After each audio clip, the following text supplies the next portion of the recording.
Hello and welcome to another episode of the Popcorn Conspiracy. I'm Dave G, and joining me today is my co-host. Hello everybody, I'm Kyle. And today we're going to be taking a look at the latest adaptation of Jane Austen's novel Emma. Now, of course, this is a novel that has been adapted so many times over the years. It was even adapted as Clueless only a couple of decades ago as well. And not a lot of people know that Clueless is actually based on a Jane Austen novel. But it is. It is based on this one, Emma. Now, this time around, it is much more focused on what the original novel was, and you follow Emma Woodhouse, played by Anya Taylor-Joy. Now, she's overjoyed because she has just got her nanny into a relationship with a single man in the town, and now she finds herself in that kind of area where she thinks that she's a little misfixit when it comes to relationships, and her latest person that she decides that she's going to find a relationship for is her friend Harriet Smith, played by Mia Goth.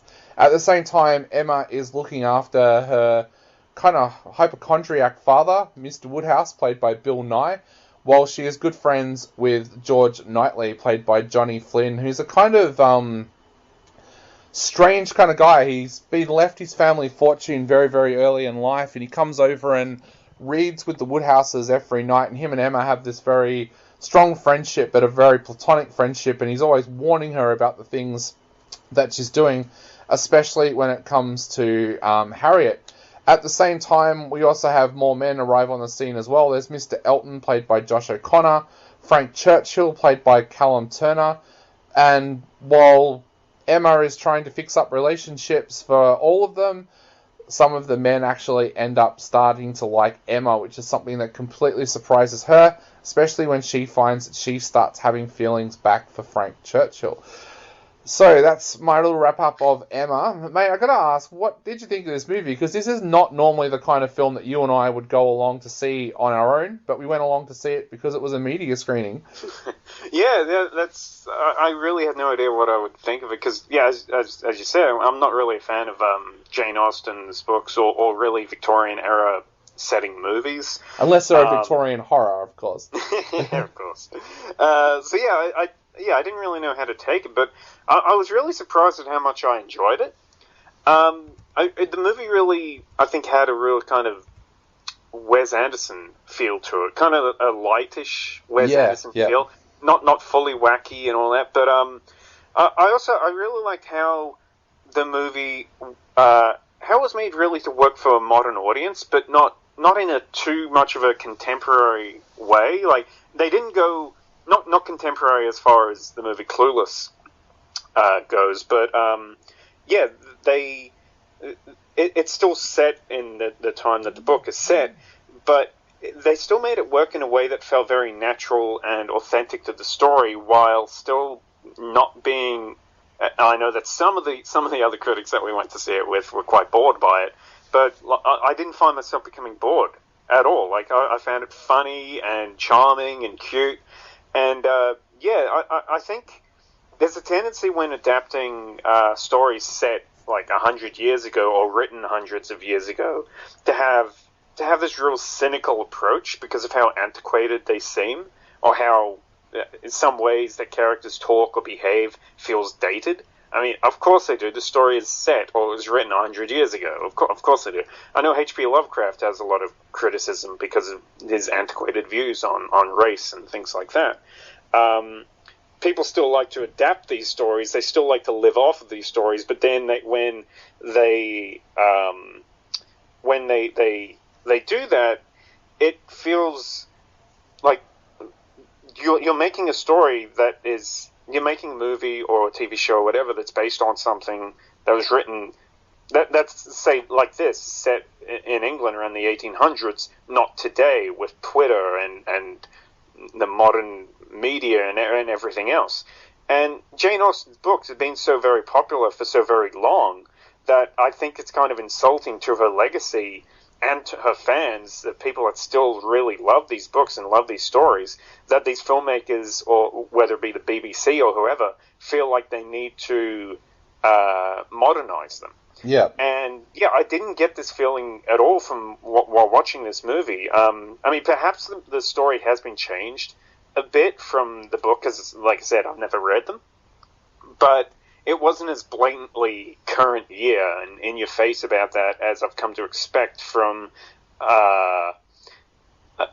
other movies such as this, and it felt much more comfortable being this simple story about this woman playing matchmaker with her friends. I mean, that's the thing. I think there might be some people that go in to see this or just would look at it as Jane Austen stories and complain that, oh, these stories are about just women that just care about what man liked them and about relationships and who they're going to marry. And it's, well, that's kind of what these stories are about.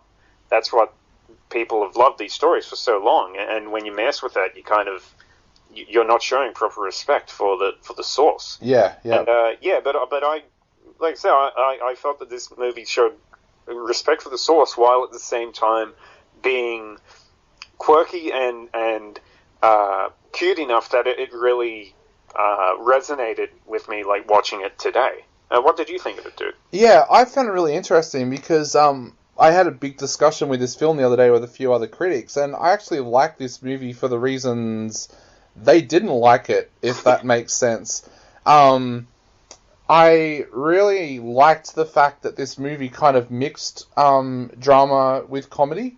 Because a lot of movies try that and don't do it very well, but I thought this one kind of did do it well. And because the comedy kind of comes from natural kind of parts of the movie, it doesn't feel like the writer has sat there and gone, you know what, it's time to put a comedic line in there. Like, Eleanor Caton kind of gets the laughs from what the different characters are like. So, like, my biggest laugh for the entire movie was from the pastor, Mr. Elton, when he's at a dinner party. He's kind of that guy that is always kind of on the outer with everybody because he's a little bit socially awkward.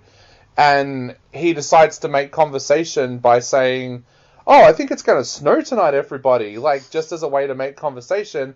And that causes panic in the room because all of a sudden everyone's like, oh, we should get home. It's going to snow. We're not going to be able to get home. I think somebody yells out, oh, my wife died on a night when it was snowing.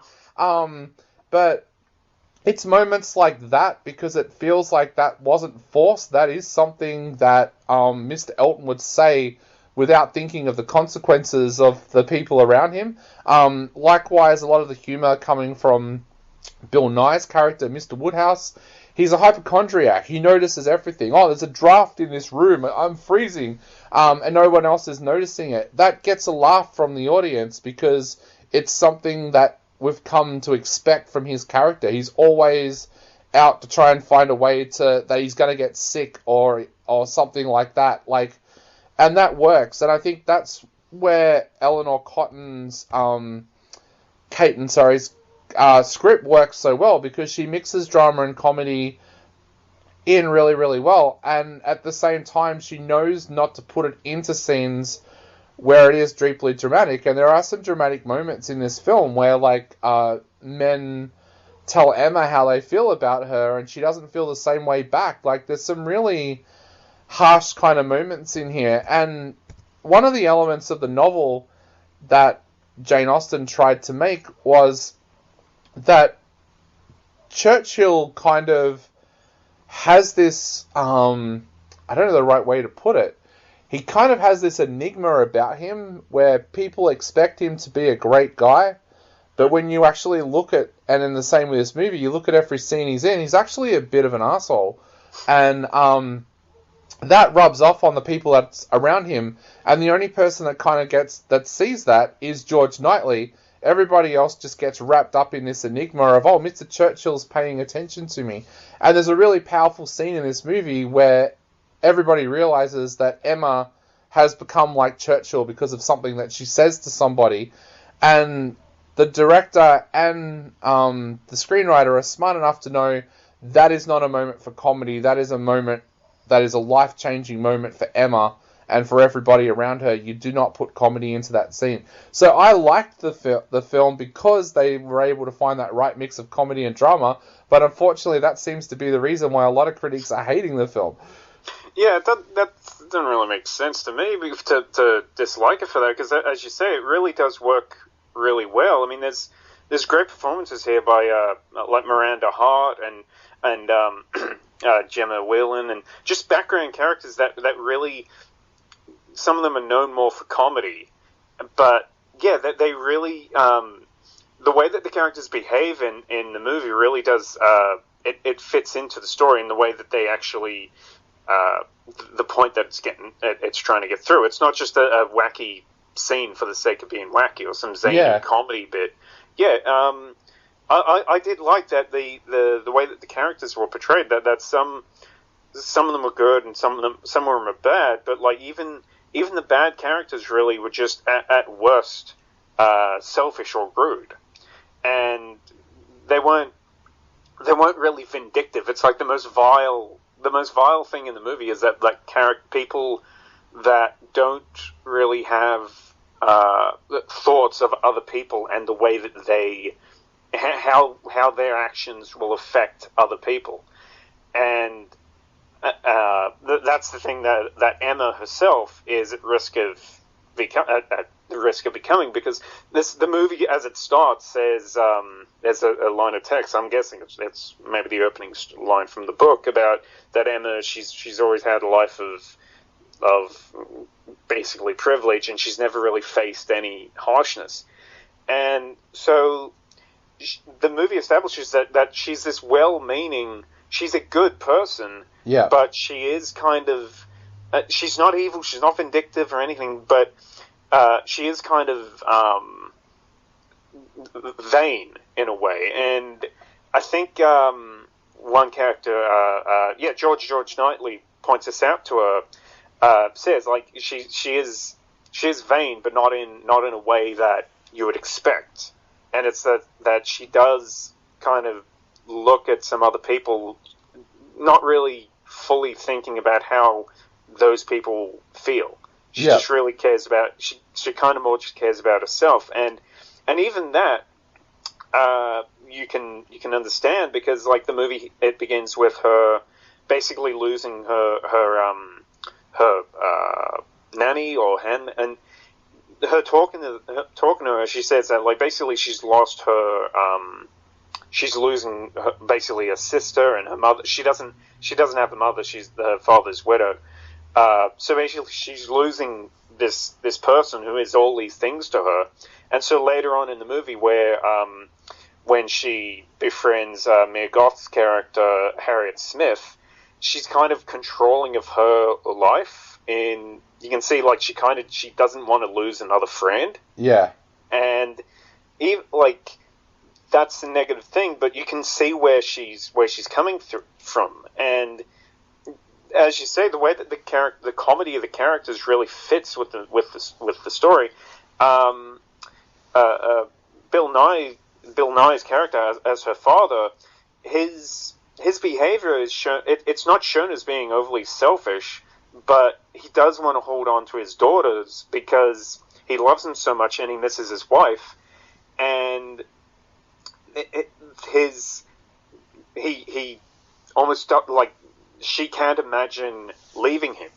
Yeah. Like, and because of that, well, she can't go out and do anything else. She can't go marry somebody. She's happy enough in her current situation, but she can't really do anything else because she's being held down by her father. But again, her father's action, it is played for comedy and it works. But at the same time, it works for the betterment of the story.